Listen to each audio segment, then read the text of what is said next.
Okay, so I want to start out with the oral cavity, which is the mouth. Inside of the mouth, we have the teeth. We have one here on the other side, and then we have the tongue, which is right here. All of the little dots on the tongue are called papillae, or papillae. I'm not sure if I'm saying that right.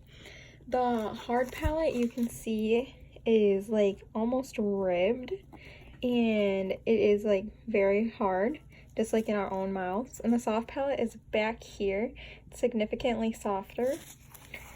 And then I cut the mouth open, so if you look down, you can actually see the epiglottis down here. Okay, moving on, I have the esophagus right here behind the trachea. And then we have the visceral peritoneum, which is on the surface of the abdominal organ. So you can see it here on the liver. And this is the parietal peritoneum, which is on the wall of the abdominal cavity. It's all of this shiny stuff right here.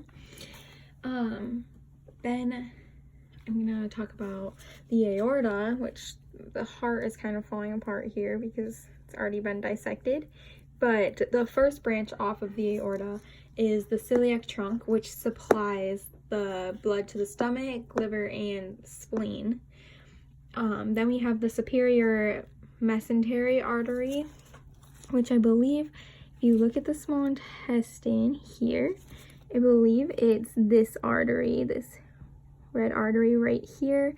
And then if you look at the large intestine, I believe this is the inferior mesentery artery, supplying the blood to the large intestine and the rectum.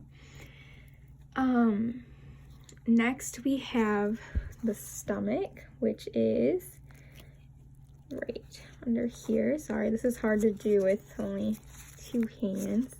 Here's the stomach here. So the path of food is going to go through the lower esophageal sphincter, which is going to be at the top of the stomach, and then up here actually.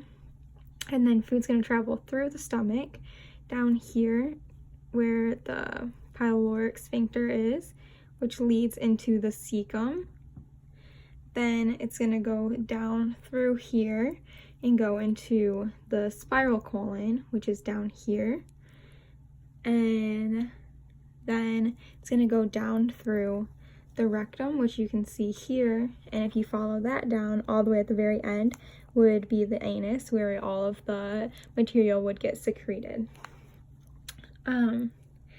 So I'm going to identify the spleen next. It's right here. Let me grab it. This flattened brown organ right here. It's right by the stomach. That's the spleen. Then here's the liver, obviously. It's the biggest organ. The gallbladder keeps falling off, but it's right here. Hold on. I believe that's the gallbladder. I'm not sure though, because it doesn't look as green as I expected it to, but I can't see anything else that I would call the gallbladder.